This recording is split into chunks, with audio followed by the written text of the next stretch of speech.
Quatá. Estamos aqui à noite, sábado, 3 de abril de 2021, numa nossa nova live, como de costume, todo sábado, esperando aí vocês entrarem. Sejam bem-vindos, todos aqui presentes, tá bem? Estamos aqui aguardando a entrada de todo mundo, tá certo? E esperamos que seja uma noite agradável, tá? No dia de hoje, nós estamos aqui saudando, então, todos os quataenses queridos de Quatá, de fora, do mundo inteiro, tá bem? É muito gratificante tê-los aqui conosco, sempre nessa live agora de todos os sábados, que está se tornando tradicional e que vocês estão acompanhando assim com afinco. Isso nos orgulha muito, tá bem? Dessa vez, essa semana, começamos uma transmissão um pouquinho diferente, já um pouquinho mais tecnologicamente avançada, através do canal Desenvolve Quatá, que está nos apoiando, nos ajudando, através do Carlos Eduardo Blencote.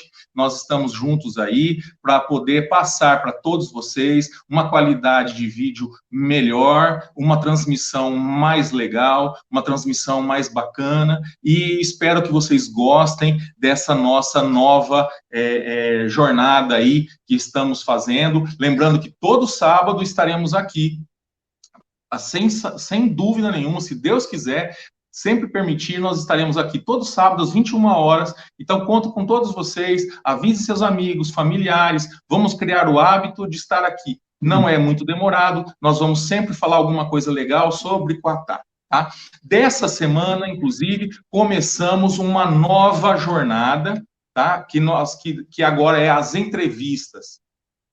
Nós pensamos vários critérios, então, em vez de eu ficar aqui num monólogo só, optamos por essa nova forma também. Às vezes não vai ser assim, mas de um modo geral, sim, toda semana que for possível, com algum entrevistado. O objetivo desse novo formato é facilitar um novo quadro, que é a gente trazer aqui pessoas da cidade, pessoas conhecidas, ou nem tanto, mas que possam, ou que tenham vivido aqui em Quatá algum momento, e que esses momentos vão ser registrados. É uma forma que nós estamos encontrando de deixar garantido também, além do registro no Quatá Resgatando Memórias, que é o registro escrito que nós estamos fazendo no livro, tá? Que estamos concluindo, também aqui nas lives, nós vamos trazer as entrevistas como forma de perpetuar também as histórias que estão na cabeça dos entrevistados, porque muita coisa estão nas cabeças das pessoas e elas precisam ser externadas. Então, uma forma é essa, justamente, que nós estamos aqui propondo, de trazer a entrevista para todo mundo ter conhecimento. Antes de começar nossa entrevista de hoje com o Dr. Luiz Carlos Guimarães, nós vamos falar só um caso rápido que foi passado pela gente, pela Madalena Parmesan. Por volta de 1957, 58, ela ainda era uma menina de 6 ou 7 anos, e ela nos contou, ela chamava o senhor lá, que era um senhor folclórico da cidade, de Zé Corneta, segundo ela. Aí eu fui pesquisando com ela, eu não o conheci, mas segundo consta seria o Cabo, muito famoso aí nos anos 50 e 60, né? Ele costumava falar que ele era militar, que ele era do exército, assim, a coisa desse tipo, e davam para ele um cap, davam para ele, às vezes, uma vestimenta parecendo com um oficial do exército, e ele batia continência, coisa e tal. E a Madalena Parmesan conta que quando ela era criança, ela sempre via ele tinha um galho de árvore que ele fazia como se fosse uma corneta, por isso que ela chamava ele de Zé Corneta. Aí ele tocava essa flauta, suposta flauta, e as crianças iam acompanhando ele no meio da rua, aquela coisa toda. E ela contando que o caso dela foi o seguinte, que ela estava num certo dia, ele era uma pessoa muito simples, muito humilde, ele acabou pegando um dinheirinho dele, tirou do bolso, ou tirou do chapéu, alguma coisa assim, um dinheirinho e deu para ela. Ela ficou toda contente e foi embora para casa. Quando chegou em casa e contou para a mãe dela falou, jamais, ele precisa muito mais do que a gente, você vai lá e vai devolver. ela volta lá, tentou devolver para ele, ele não quis aceitar, mas aí ela teve a perspicácia, mesmo criança, de falar assim, não, fica, porque senão alguém pode pegar de mim, então você guarda para mim, então, certo? Então a gente vê que a história interessante no sentido de que há uma bondade, né, e uma honestidade, uma dignidade daquela época, da pessoa entender que outra pessoa precisava muito mais do que ela e pegou e devolveu o dinheiro, tá certo? Então, isso é um assunto bastante interessante. Eu agradeço a Madalena Parmesan por ter nos contado essa história, esse caos, tá? E nós agradecemos. E ela fala, inclusive, que ela tentou, até por conta disso, ela tentou dar um galho novo para ele, né, para ele tocar a corneta, mas aí ele já não gostou. Aí ele não gostou, porque ele dizia que a corneta dele era aquela. Então, quer dizer, para ele, aquilo não era só um galho de árvore, e sim uma corneta, tá bem? Então, esse é o nosso caso de hoje. Então, iniciamos hoje. Boa noite a todos que estão chegando na live. Novamente, agradeço de coração a presença de todos vocês. Agradeço em especial todos os apoiadores culturais que no começo do vídeo nós tivemos a oportunidade de divulgar e no final vamos continuar divulgando, tá bem? Agradeço a presença de todos aqui na live. Uma boa noite a todos e agora nós vamos começar a nossa entrevista. O nosso convidado de hoje, por coincidência, meu pai, né, é o Dr. Luiz Carlos Guimarães, quataense da Gema, nascido em 16 de novembro de 1946, atualmente com 74 anos de idade, não só nascido em Quatá, mas criado em Quatá e residente em Quatá durante toda a sua vida, tá? Então ele tem bastante coisa para contar, bastante história. Disso, nós pegamos dois assuntos para falar. O doutor Luiz Carlos também é advogado na cidade, todo mundo conhece, de longa data, tá bem? E ele vai falar hoje para nós dois assuntos. O primeiro assunto, ele vai falar sobre banda, do início da primeira banda municipal de Quatá, e depois, na sequência, de um outro assunto que todo mundo questiona, todo mundo fala, muita gente lembra, muita gente não sabe, que era a nossa Inoldesa, Indústrias de Óleos e Derivados S.A., tá bem? Do grupo José George, da empresa José George, tá bem? Então, nós vamos, sem mais delongas, passar a bola aí para o doutor Luiz Carlos, que vai falar um pouquinho para nós. Em primeiro lugar, nós vamos falar, então, sobre o vô Vitor Guimarães Alves e a banda municipal. Doutor Luiz Carlos, conta aí um pouco para nós sobre esse assunto. A bola passo para você e esperamos aí, contamos com a sua vasta conhecimento de Quatá para poder passar um pouquinho do seu conhecimento, da sua vivência em Quatá sobre isso aí. Vamos lá. Boa noite a todos. Inicialmente, quero parabenizar todos os membros do Grupo Quatá Resgatando Memórias e, especialmente, parabenizando o Luiz Geraldo, que brilhantemente vem conduzindo os trabalhos desse grupo. E fiquei muito honrado por falar sobre dois assuntos e os dois me são muito gratificantes. O primeiro deles, sobre a questão da primeira banda de Quatá, porque ela tem uma ligação íntima com o meu avô, Victor Guimarães Alves, patriarca da minha família, por quem tenho enorme admiração e respeito. Meu avô, Vitor Guimarães, e para falar da banda, eu não posso deixar de falar do meu avô, Victor Guimarães Alves. Por quê? Porque a banda está umbilicalmente ligada ao meu avô. Eu explico. Meu avô era um verdadeiro amante de bandas de música. Só que eu vou ter que falar algumas coisas para explicar todo o contexto. Meu avô, inicialmente, morava em Bernardino de Campos, no distrito de Óleo, inclusive onde o meu pai veio a nascer. Lá, ele era administrador de uma grande fazenda de café, chamada Niagara, ou Niágara. Niágara nos Estados Unidos, mas aqui para eles e para nós era Niagara. Pois bem, nessa fazenda Niagara, o meu avô, como já era tradição de todas as pessoas daquela época, obedientes ao princípio crescei-vos e multiplicai-vos, o meu avô, Victor Guimarães Alves, era casado com a minha avó, Francisca de Paula Alves. E desse casamento teve o nascimento de 10 filhos. Era uma família bastante numerosa. Desses 10 filhos, 7 eram homens e 3 mulheres. Dos homens, a maioria deles, pelo menos 5, eram também amantes de música, de bandas de música.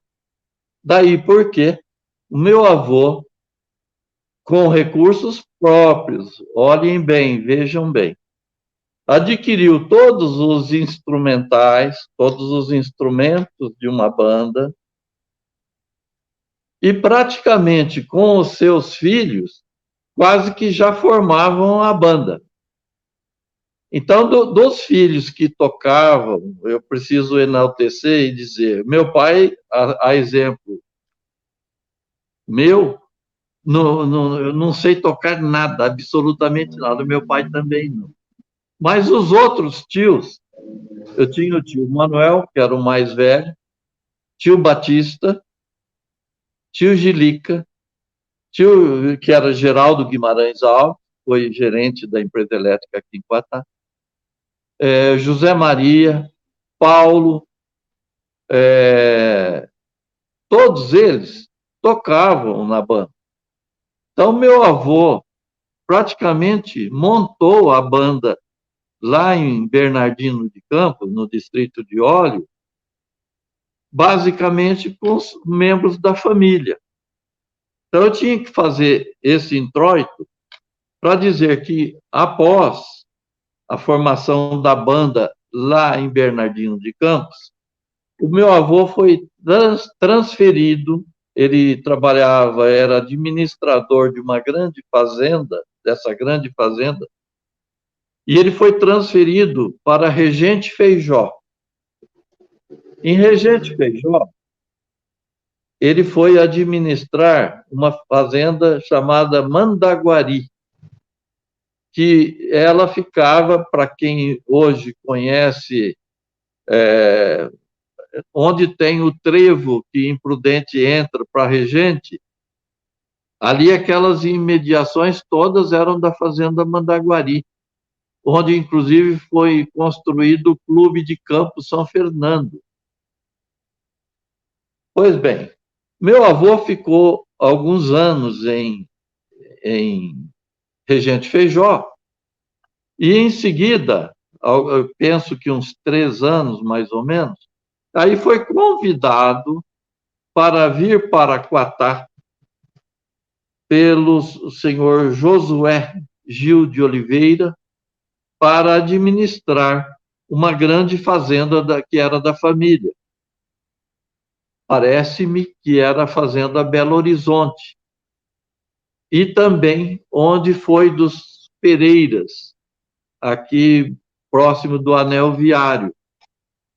Pois bem, o meu avô veio para Quatá por volta dos idos de 1925, 1926, por aí. E aqui chegando, tal era a ligação dele com a música, com bandas de música, que aqui ele complementou os instrumentais e também formou a primeira banda de música em Quatá. Essa banda de música, nós daqui a pouquinho vamos disponibilizar uma foto que bem espelha, todos estão vendo agora na live, uma foto, e o meu avô é o segundo da esquerda para a direita, de bigode, chapéu preto. E nesta foto temos vários filhos do meu avô, vários tios meus. Estão aqui o tio Batista, o tio Geraldo, que vulgo Gilica, tio José Maria, que era o Zezé, tio Paulo, um tio genro do meu avô, que era Isidoro Cachone, e essa banda era complementada por vários outros filhos e membros da família Jerônimo. Eu vou dar um exemplo, eu não me lembro exatamente de todos, mas eu me lembro do seu José Jerônimo Veiga, eu me lembro do seu Mário Custódio Moreira, que era pai da Ana Maria Moreira. Tinha outro que me parece que é pai do Zezinho Jerônimo. Me fugiu o nome dele agora. Mas, enfim, praticamente em duas famílias, a banda já estava formada. Então, vejam só, da família Guimarães, praticamente tinham 5 filhos e mais um genro, 6 membros.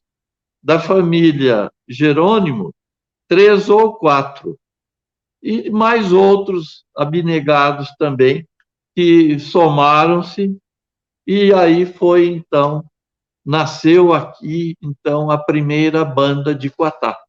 Essa que todos viram na foto.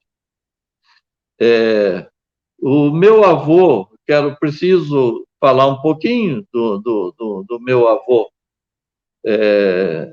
Ele era como eu disse, um verdadeiro amante de bandas de música. E ele não media esforços para conseguir fazer agradar a todos.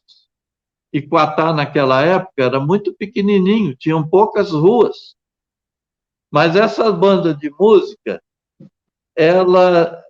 aliás, mais um detalhe, vocês veem pela foto, o fundo da foto é mata densa, mata grande, que era a tradição em Quatá. Quatá era a região de terra boa.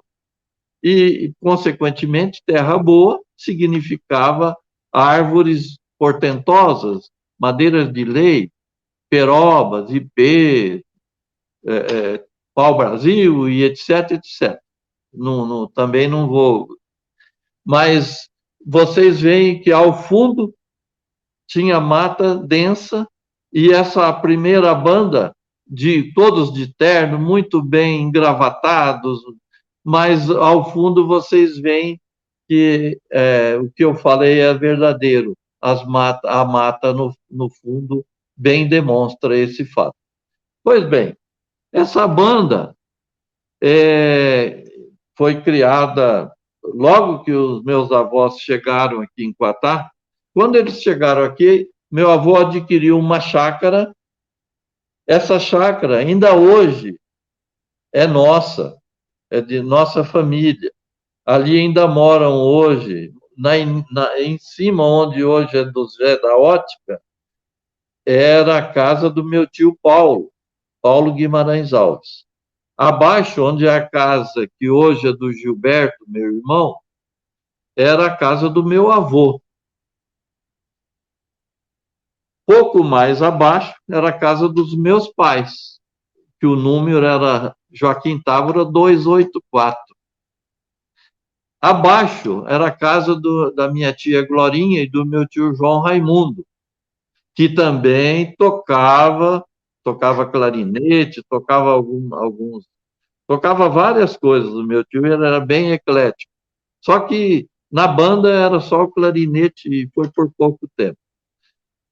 Abaixo ainda, hoje mora a chácara do meu irmão Adilson, onde mora a Luciana e o Albino, com os filhos.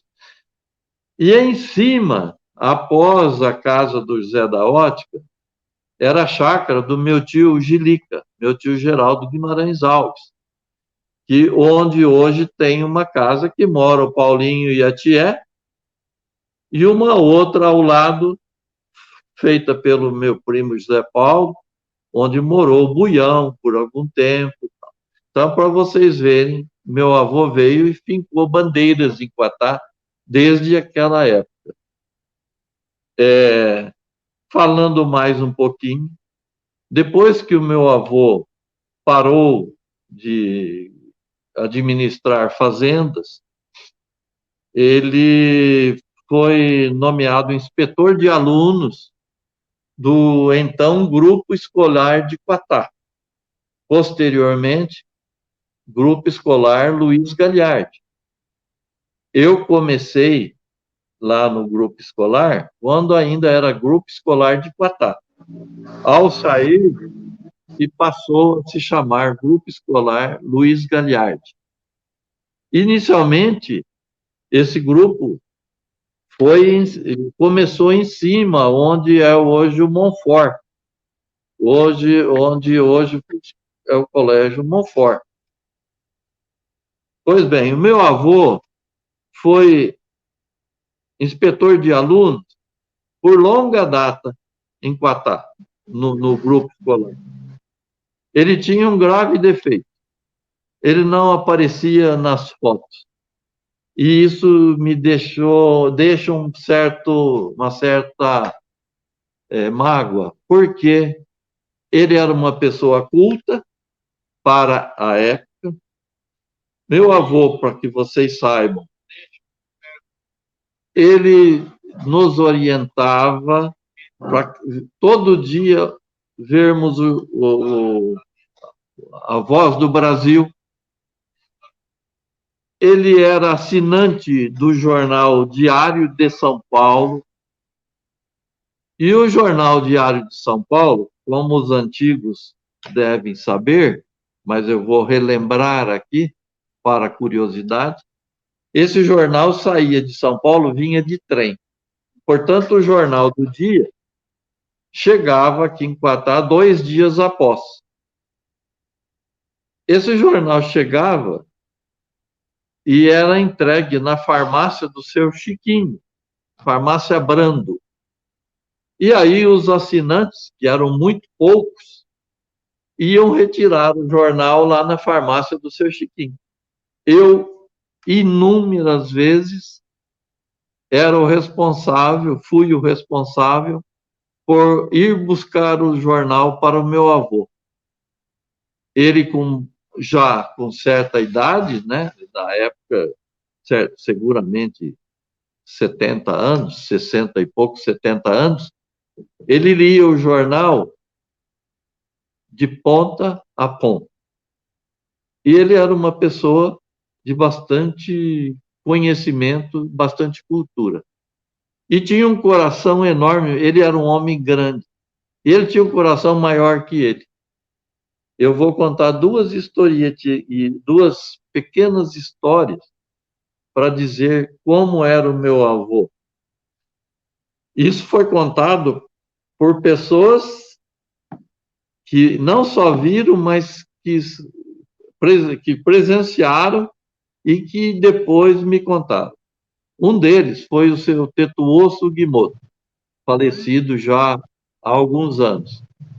O Tetuo me falou sobre o meu avô. O que faziam? Os professores colocavam, naquela época, os professores eram bastante rigorosos, muito rigorosos. E os alunos que cometiam qualquer desleixo, qualquer infração, qualquer mau comportamento, eles iam ia para a diretoria e os diretores impunham lá uma penalidade a essas crianças, a esses alunos. Algumas delas, era ficar de castigo até o final da aula. Tem algumas que eram mais pesadas, eu não vou contar, porque hoje isso não seria inconcebível nos dias de hoje.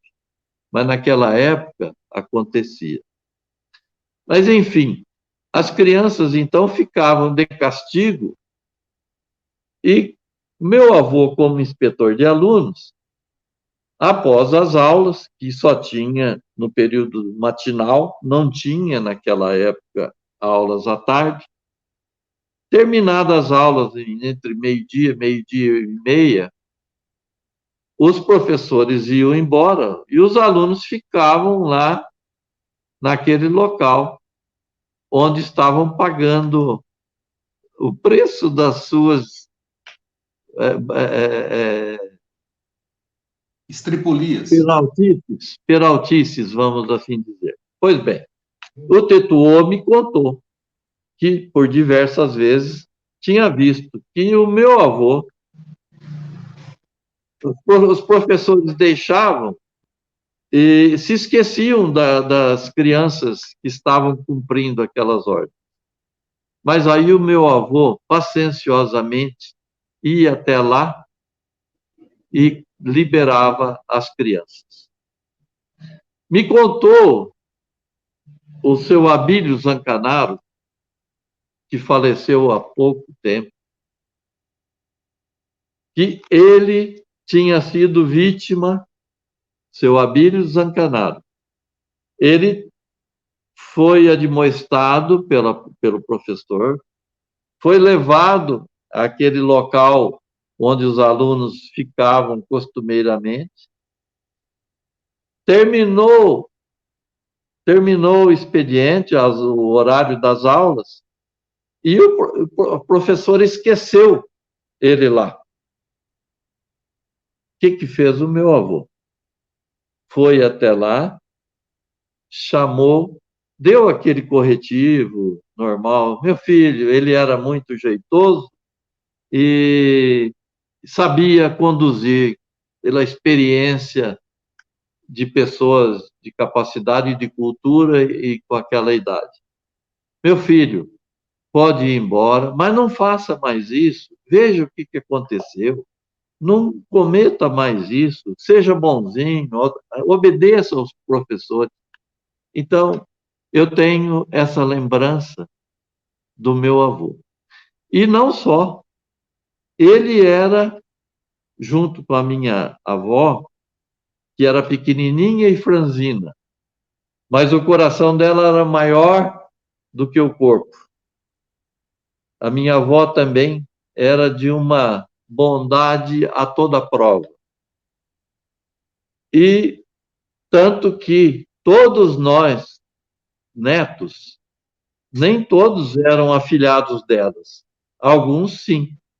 Eu mesmo não era afilhado dela, mas para mim ela era madrinha Chiquinha.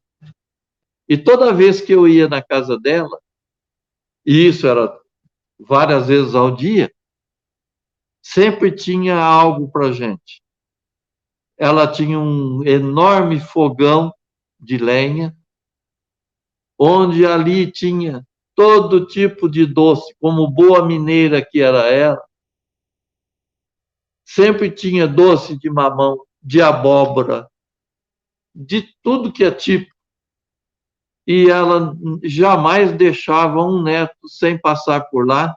Por isso que a maioria nós somos todos diabéticos.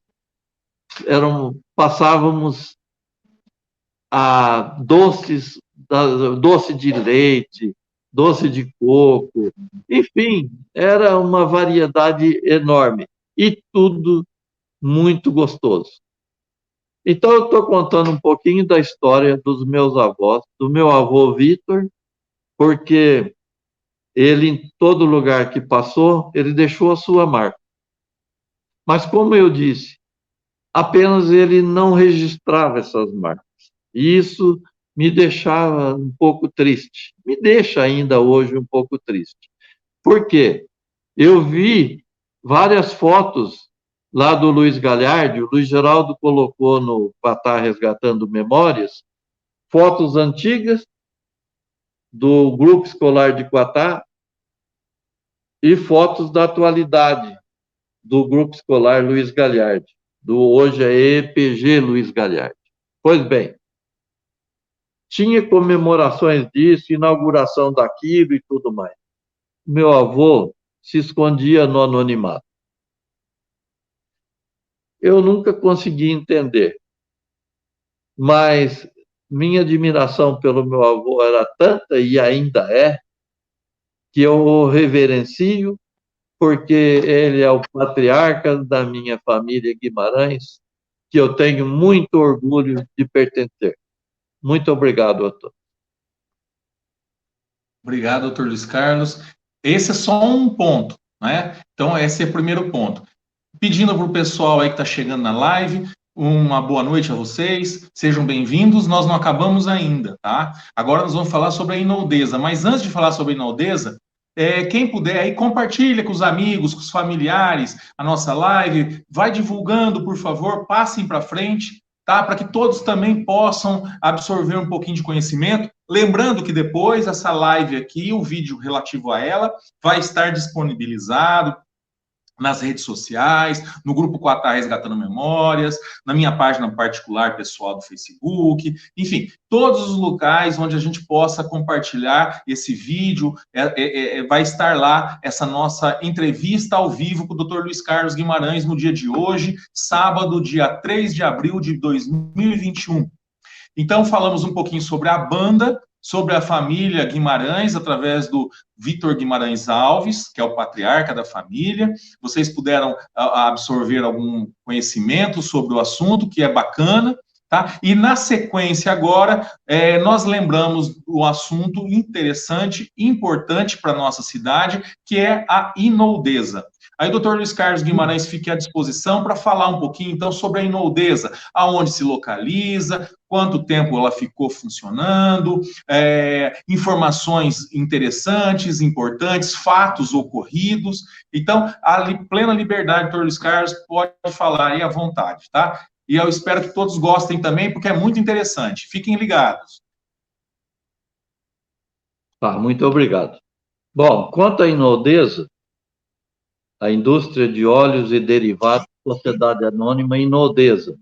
Vocês vejam até um cartão de visitas que está sendo exposto, que está para a visão de todos.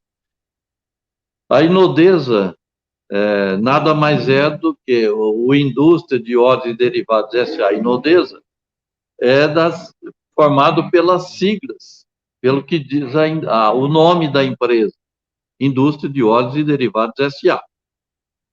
Inoldesa é o nome fantasia.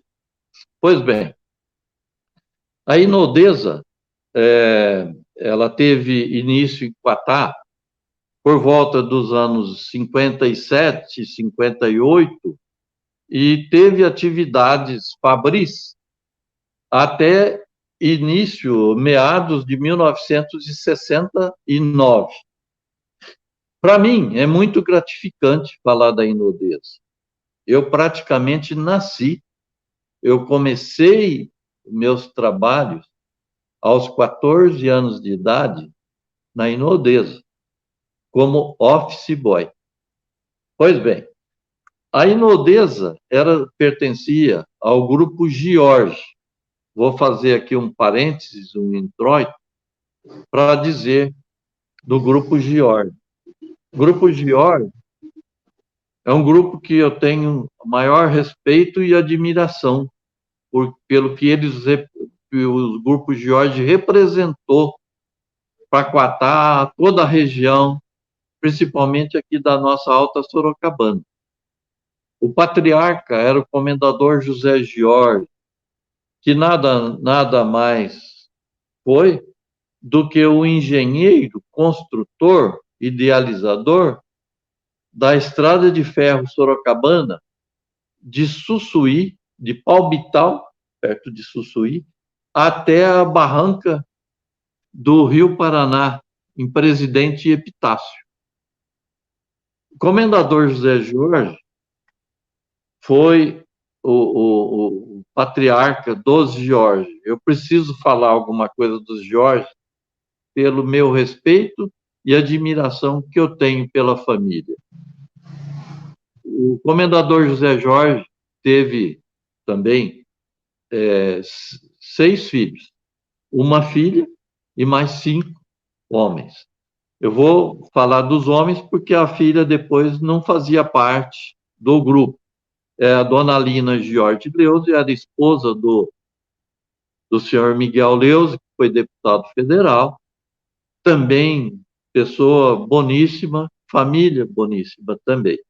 Então, os filhos do comendador José Jorge eram o doutor José Jorge Júnior, era o primogênito, doutor Orlando Lilo Jorge, doutor Rodolfo Sebastião Jorge, doutor Jorge Francisco Jorge, doutor Dante Robusto Jorge, e até falando do doutor Dante, talvez a Suzana nos esteja vendo lá de Garça, Suzana Artigas Jorge, grande Não só a amiga Suzana, também. mas o Rodolfo também tá, viu, pai?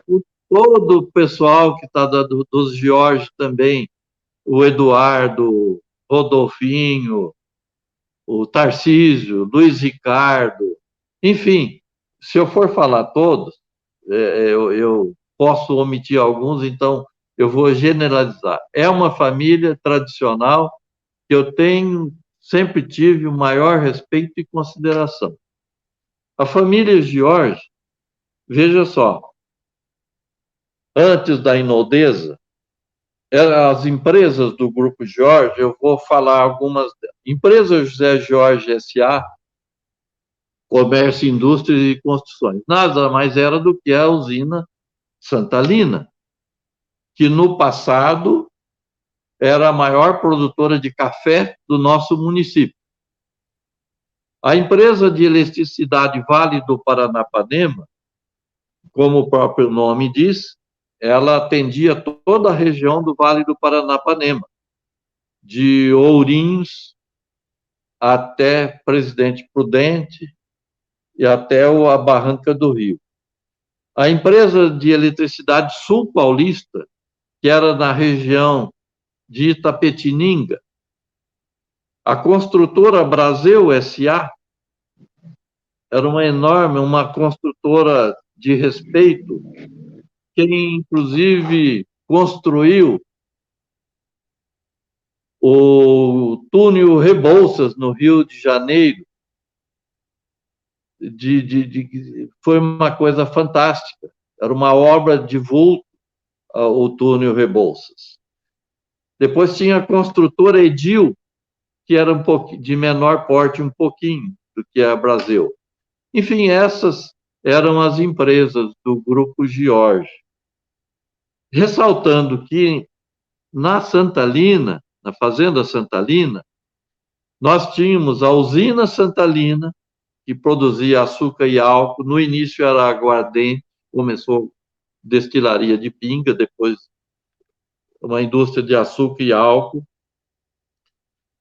E também lá tinha fiação e tecelagem, lá tinha a empresa de eletricidade, tinha máquinas de algodão, tinha armazém, que era um supermercado, tinha serraria, carpintaria, enfim.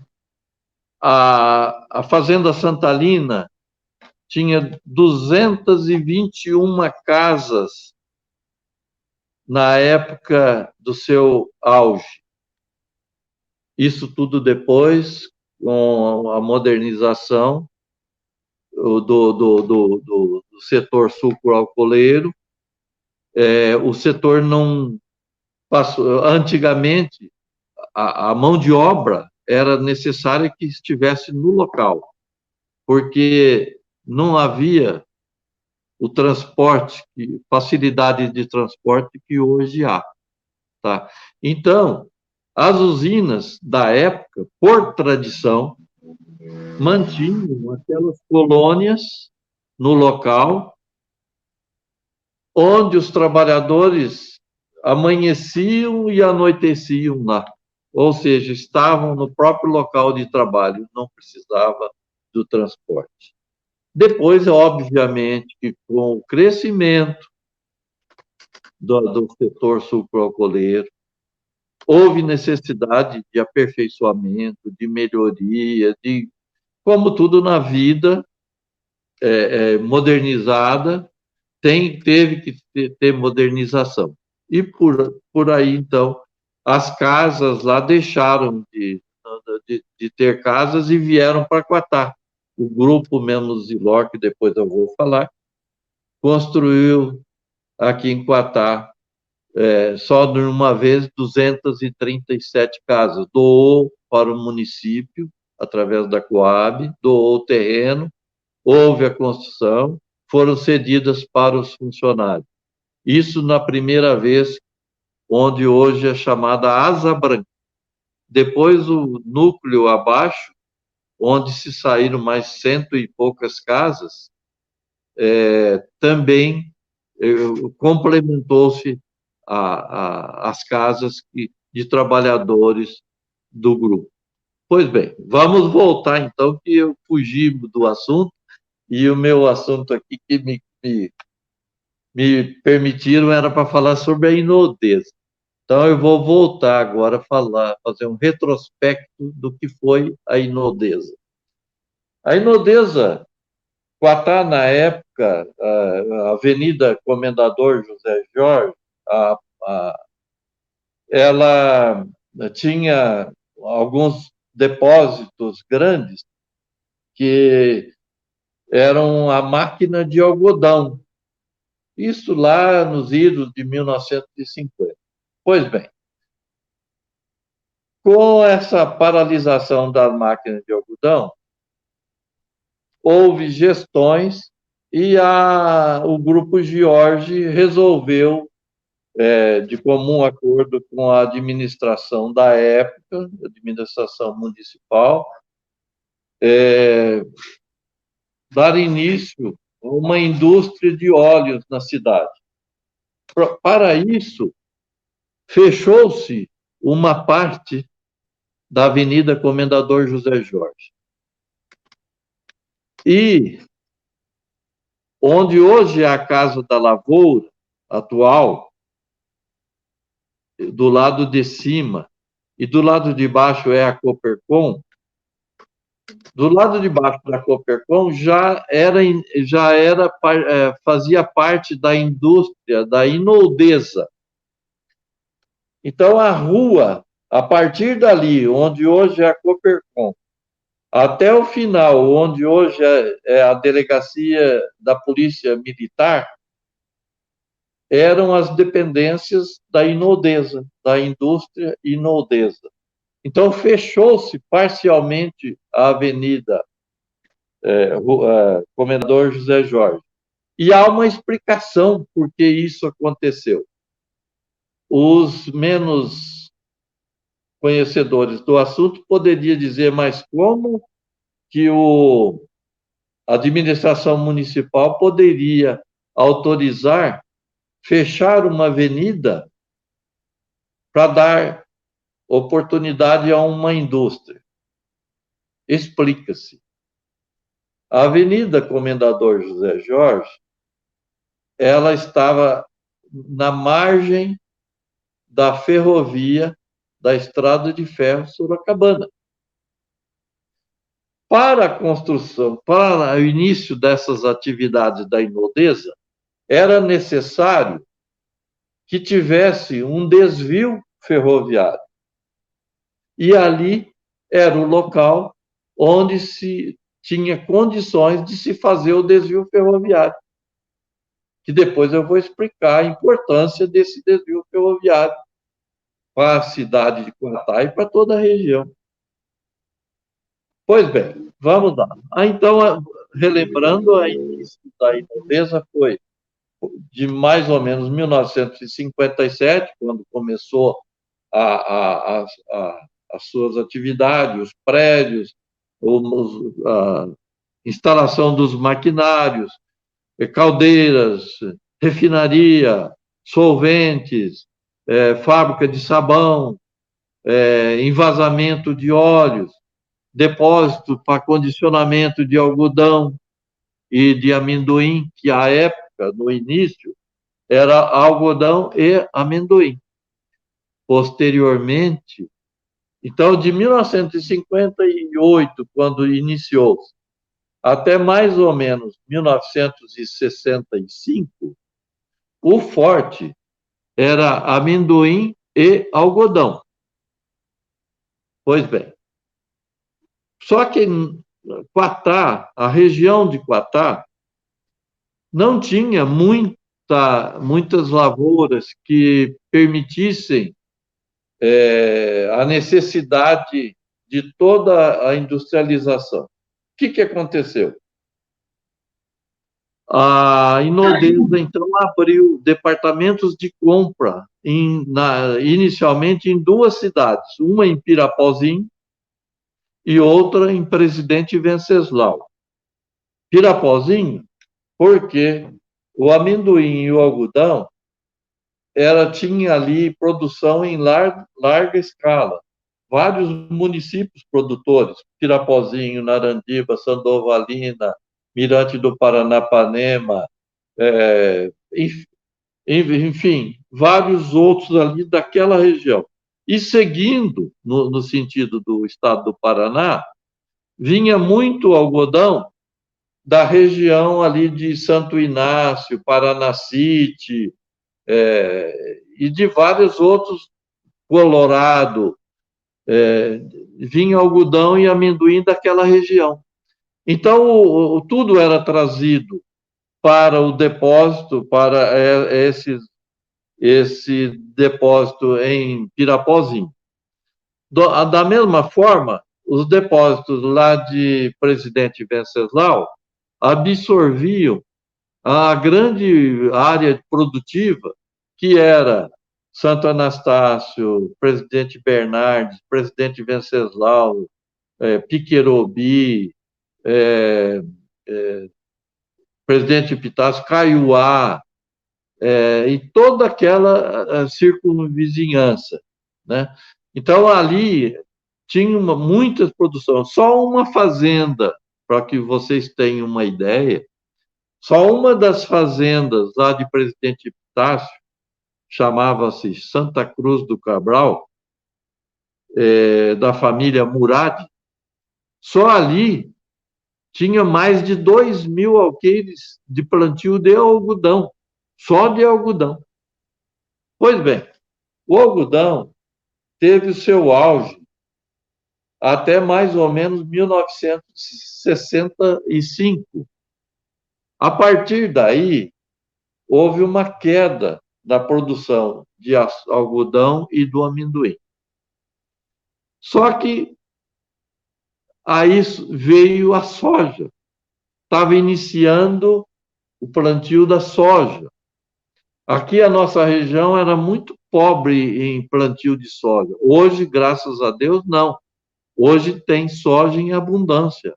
Muitas fazendas grandes aqui da nossa região são grandes produtores. Só dando um simples exemplo, o Zizo, Walter Matias, e inúmeros outros. Eu não vou começar a falar, senão eu fico aqui 2 dias falando.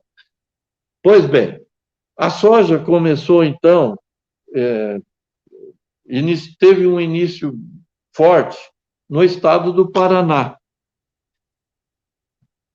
Onde ela cresceu, onde ela sobressaiu? A soja era produzida muito na região de Terra Roxa, de Guaíra, de Toledo, Paranavaí, toda aquela região ali do norte do Paraná. Pois bem, o que fez a Inodesa? Ela abriu um departamento de compras, aliás, 2 departamentos de compras, um em Terra Roxa e um em Guaíra. E Guaíra tinha uma explicação. Porque a soja, diferentemente dos nossos dias, naquele tempo, o transporte da soja tinha que ser feito pelo fluvial, pelo rio. O que isso aconteceu?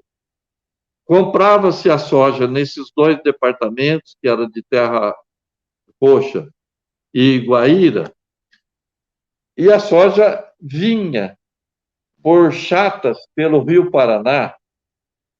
Chatas é uma barcaça muito grande que pegava uma quantidade enorme de produtos.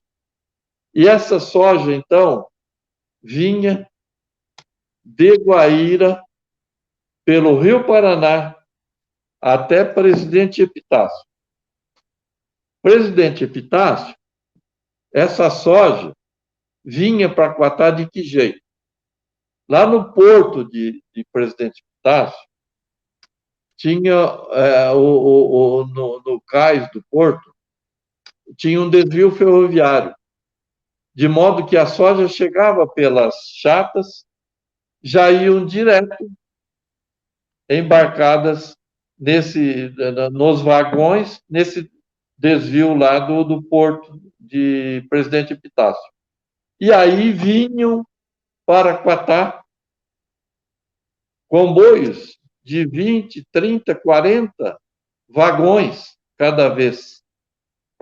Por aí vocês veem a dimensão como era na época e o que era importante para a cidade, a indústria de óleo e o desvio ferroviário que era na lateral dela. Daí a necessidade de interrupção de uma boa parte da Avenida Comendador José Jorge. Bom, vou falar agora dos produtos que a Inodesa produzia, do que ela industrializava. Ela produzia, no início, os óleos de algodão e amendoim. O óleo de amendoim, ele era envasado em caixas que continham caixas com 36 latinhas de 1 litro. Então, chamava-se caixa 36 por 1. Também galões de 5 litros, 10 litros e latas de 20 litros. O amendoim, o óleo de amendoim tinha o nome para os antigos que conheceram, óleo coringa. E o óleo de algodão, em homenagem à nossa querida Quatá, era óleo Quatá. Talvez a maioria não saiba, mas era dessa forma. Foi uma forma do Grupo Jorge prestar homenagem para a nossa cidade.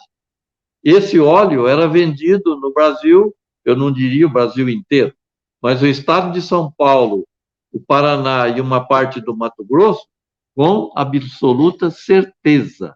E eu falo com convicção, porque terminei meus dias na Inodesa como chefe de faturamento da Inodesa. Então, eu conhecia e muito bem esse assunto. Pois bem, além do óleo que era envasado nesse sistema de caixas de 36 por 1, ou seja, latinhas de 1 litro, ou de 5, 10 ou 20 litros, galões, era vendidos também a granel. Como era o a granel? Tanto o óleo de amendoim como o óleo de soja, eles eram vendidos principalmente a granel para as indústrias, as grandes indústrias de sardinha. Dentre elas eu vou falar a Coqueiro, que era a maior da época, ainda hoje temos aqui no mercado. Então, essas fábricas, elas se localizavam no Rio de Janeiro, em Angra dos Reis, no Rio, em Niterói, em São Gonçalo. Então, esses caminhões transportavam óleo bruto de Quatá para essas fábricas de sardinha e de peixes em geral, no estado do Rio, que era a maioria. Hoje eu não sei mais se o Rio era, mas na época o Rio era o maior produtor de sardinhas do Brasil. Pois bem, outro produto que nós tínhamos na época, que também era para exportação, eram os tipos de farelo. Farelo de soja, farelo de algodão, e depois, com a introdução à vinda da soja, farelo de soja. Que, aliás, o farelo de soja é o que tinha mais valor, tinha e tem maior valor de mercado para o mundo. Hoje, se você falar, o mundo precisa da soja e do farelo de soja. O farelo de algodão e o de amendoim, eles eram vendidos para o mercado interno, para alimentação animal. Então, era vendido para inúmeras fábricas. E a maioria daqui era vendido para exportação. Como que funcionava isso? Nós requisitávamos, naquela época, chamava-se Estrada de Ferro Sorocabana. Então, eram requisitados, eram vendidos grandes quantidades, muitas toneladas dos produtos para exportação. Na época, hoje nós temos inúmeros portos, mas na época era exclusivamente o Porto de Santos, que era o condutor que recebia o farelo da nossa região, daqui de Quatá, farelo de algodão, de amendoim e depois de soja, saía de Quatá e ia para Santos, em comboios de 30, 40 vagões. Vejam a enormidade de tudo isso.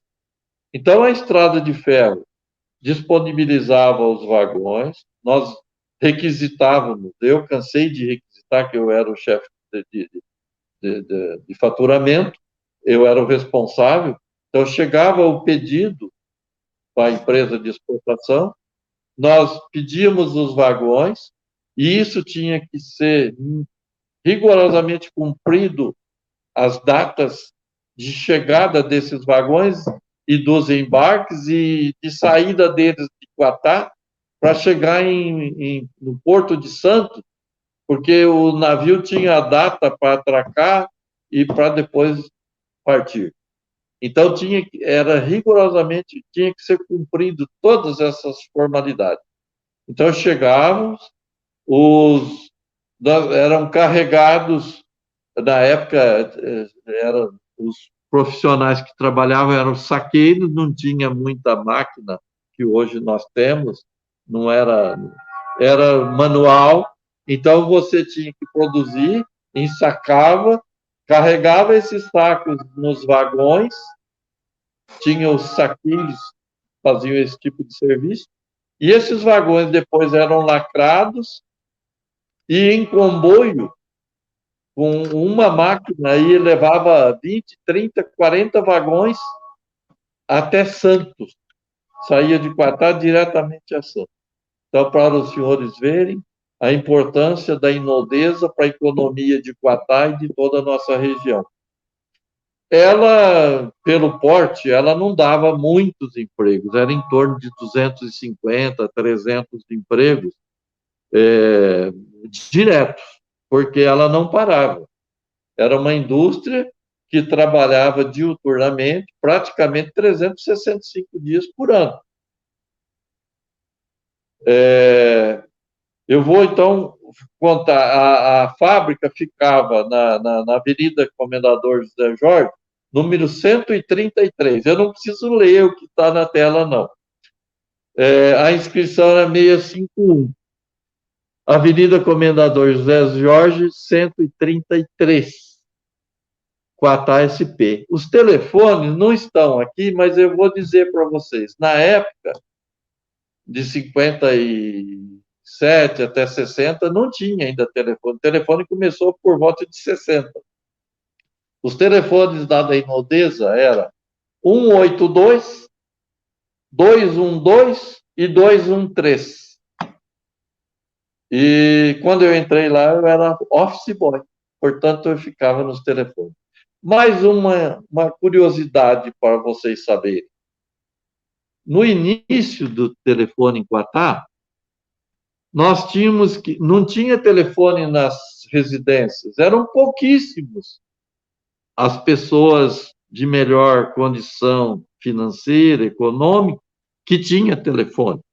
Então, o que acontecia? Eu tinha que sair da Inodesa, vinha até na Telesp aqui, que a dona Alice, esposa do seu Alcides Spellini, ela era chefe lá. Então, eu vinha, trazia os papeizinhos com as ligações que nós pedíamos. Muitas delas eu tinha que fazer para dar recados. Uns 2 anos após, é que começou as telefonistas de Quatá, vou falar as primeiras, a Ruth Fante, por exemplo, que começou, uma das telefonistas antigas, a Dona Alice, esposa do seu Alcides Spellini. Tinha mais duas que eu confesso agora a memória, o 74 complica tudo. E eu me esqueci o nome de algum. Mas uma delas é a esposa do Marcos Spellini. Ó, então, eu fiz um breve retrospecto. Vou falar, o gerente da Inodesa, que veio para Quatá e aqui ficou muitos anos, foi o Dr. Cláudio Desideri. Chefe de escritório era o seu Ediomar de Almeida, pai do Avaré, para os antigos, vai. Desculpe, o chefe de escritório era o Domingos Espolidoro. Seu Ediomar Almeida era o tesoureiro da empresa.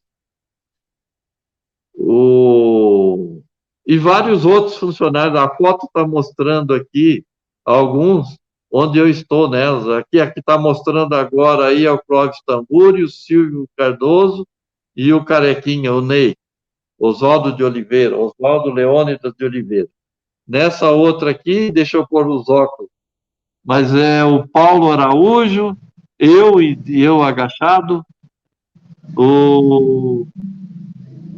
ai, meu Deus, o Cláudio Gomes, o Clóvis Tamburi, o Juventino Guarda, Silvio Valeriano Cardoso e Jair Carmo de Godoy, que era de Assis. Enfim, gente, e aí, de novo, as mesmas pessoas. Eu acho que poderia ficar falando muito aqui, porque a Inodesa foi muito importante na minha vida. Eu entrei lá com um office boy com 14 anos de idade. Aos 16 anos, vejam, precocemente, o Gimal da Silva Saque era o chefe de faturamento. Ele foi contratado pelo Banco Moreira Salles, que depois virou Unibanco, e onde era a farmácia aqui do zero, abaixo da minha casa. Aí o Gimal deixou, saiu da empresa para vir, foi para trabalhar no Banco Moreira Salles, depois Unibanco, e aí o doutor Cláudio perguntou a ele quem que, dos que lá trabalhavam, quem que poderia ser o chefe de departamento do faturamento. Aí o Gimal, ele é falecido, era casado com a Esmeralda Fini, a quem eu devoto, foi muito importante para a minha formação. e rendo a ele uma homenagem sincera. O Gimal disse ao Dr. Cláudio, sem que eu soubesse, que eu estava pronto e apto para exercer as funções de chefe de departamento, chefe de faturamento. Eu tinha até vergonha, porque eu era um garoto e eu tinha homens casados que trabalhavam lá. Mas por aí vocês veem que eu fui adquirir responsabilidade precoce por vários e vários motivos que não importa aqui relatar. Mas, graças a Deus, cumpri bem a minha missão e agradeço sinceramente a família Jorge, que eu tenho maior respeito e admiração por toda essa família, que foi muito importante na minha vida.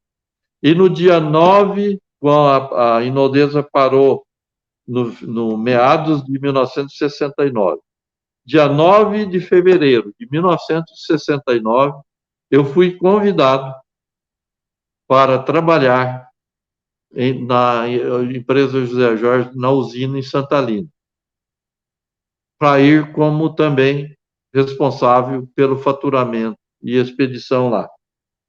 E lá, graças a Deus, eu cumpri a minha missão, subi, fui gerente, fui advogado por longa data, me formei, embora tenha me formado em 74, eu desde 73 comecei a advogar porque eu já era, eu tinha inscrição provisória e naquela época a gente podia advogar.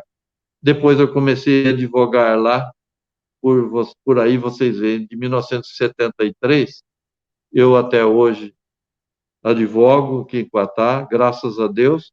Tenho meu filho que é sócio no escritório Guimarães e Proeter Guimarães, e tenho outros componentes lá, o Renato e outros que da minha total confiança. Bom, eu sou. Não adianta eu ficar falando, mas senão eu vou atrapalhar todo o roteiro. Eu, Geraldo, estou à disposição, se quiser algum outro esclarecimento. Agradeço a oportunidade e espero que os membros, quem esteja ouvindo, tenham gostado das informações, que é o que eu conhecia, que sabia e que eu posso transmitir a todos.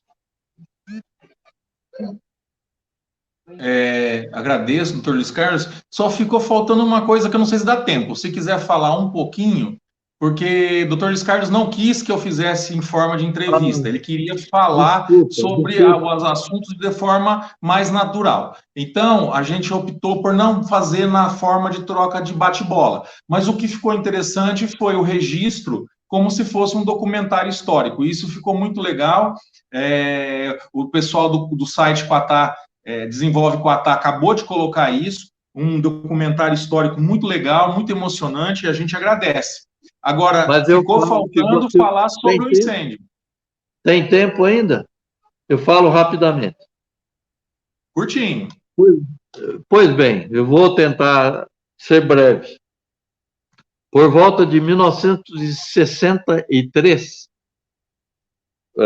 num dos depósitos de algodão em pluma e linter, ocorreu um incêndio num final de uma tarde. Eu não me lembro, evidentemente, o mês, mas o ano foi por volta de 1963. Esse incêndio, lógico, ele pegou onde tinha acondicionado lá 500 fardos lá de algodão, os fardos de 200, 180, 200 quilos cada um. Então, é claro que esse incêndio ele ganhou uma proporção grande. Mas se ele ficasse só o incêndio no próprio depósito, não teria maiores consequências, digamos. Tinha uma agravante a 100 e poucos metros do local, tinha a refinaria de óleo da Inodesa.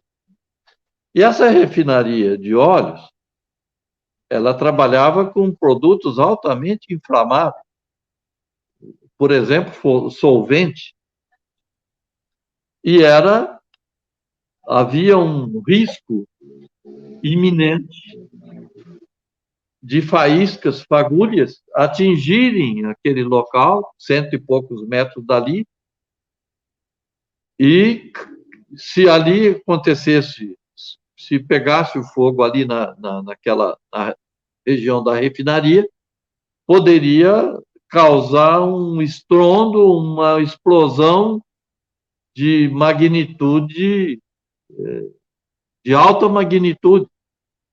Poderia queimar grande parte da cidade. Pois bem, a população, na época, a nossa região era muito pobre, assim como hoje ainda o é, de bombeiros. Por exemplo, hoje nós temos bombeiro em Rancharia e Paraguaçu. Naquela época não tinha. O que aconteceu? A população generosa, como de Quatá, como sempre foi, instada a colaborar, a população toda foi para lá. E nessa refinaria, ao lado dela, tinham umas represas de resfriamento dos produtos, do óleo que passava por ali para fazer resfriamento. E ali, então, tinha grandes represas, piscinas, piscinões, represas.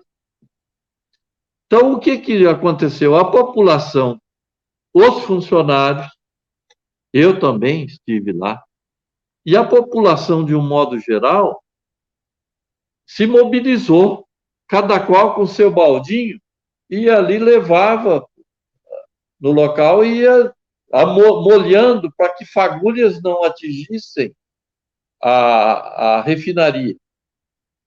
Então subiam em cima, jogavam água para amenizar labaredas e etc, etc.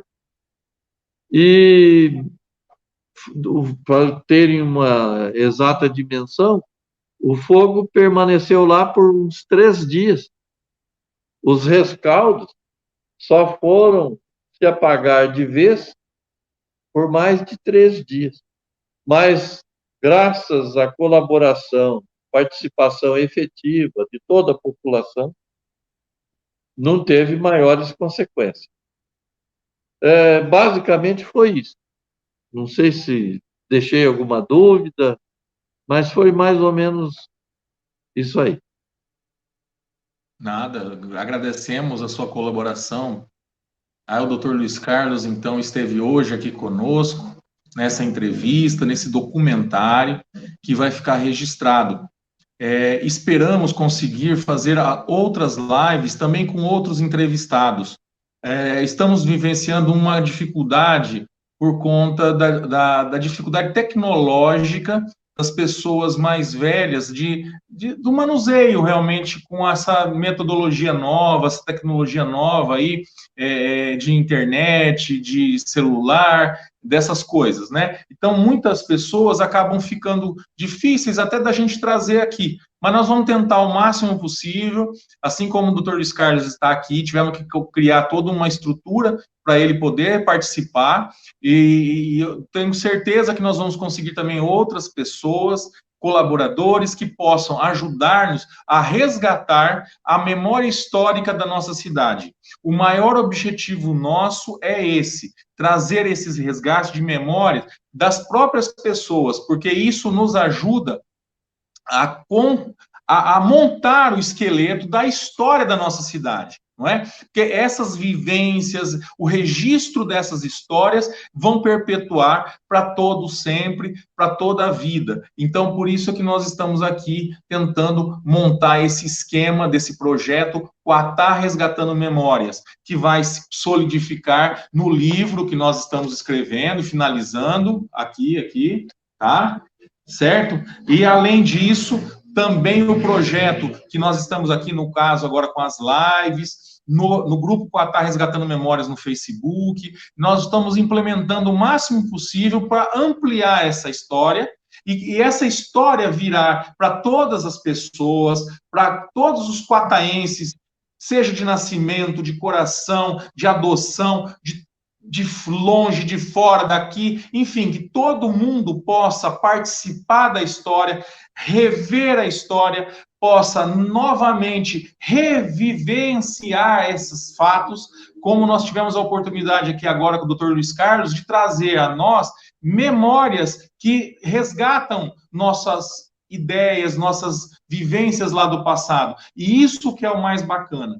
E eu agradeço sua participação, meu pai querido, que também é que fez, junto com a minha mãe, é o prefácio do livro, é deles, que eu os convidei, eles fizeram lindamente o prefácio do livro, porque são quataenses da gema, são quataenses por amor, são quataenses de nascimento, são quataenses de todas as formas, tá? E eles estão aqui conosco também, para que a gente possa ajudar a resgatar todas essas memórias. Eu queria, era isso, deixar registrado essas memórias históricas e, de alguma forma, para as gerações futuras, para os meus filhos, para os meus netos, para os meus bisnetos e assim por diante. Eu acho que esse é o grande objetivo.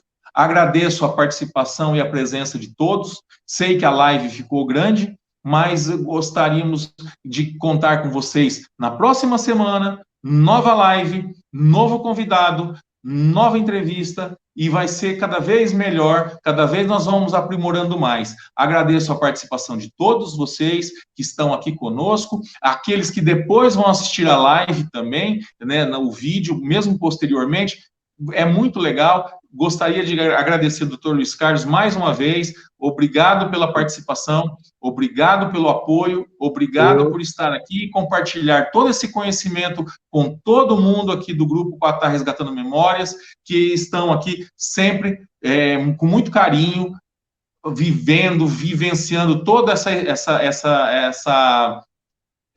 situação aí muito gostosa. E também lembrando, os nossos apoiadores culturais, nós vamos agradecer a todos. No final vai constar novamente a lista de todos os apoiadores culturais que estão sempre nos ajudando, sempre nos apoiando, e precisamos dessa retribuição. Com as palavras finais, Dr. Luiz Carlos, para nós encerrarmos a nossa live de hoje. Muito obrigado, uma boa noite. Eu agradeço a oportunidade e me coloco à disposição. Tenho ainda alguma lenha para queimar sobre assuntos de Quatá. Eu sei que acabei sendo maçante, foi muito tempo, muita coisa, mas eu particularmente gostaria de ainda falar sobre uns 2 assuntos que eu acho que é importantes para o Quatá Resgatando Memórias. Mas fica para outra oportunidade e eu me coloco à disposição. Muito obrigado a todos. Obrigado, até logo. Uma boa noite a todos. Tchau, tchau.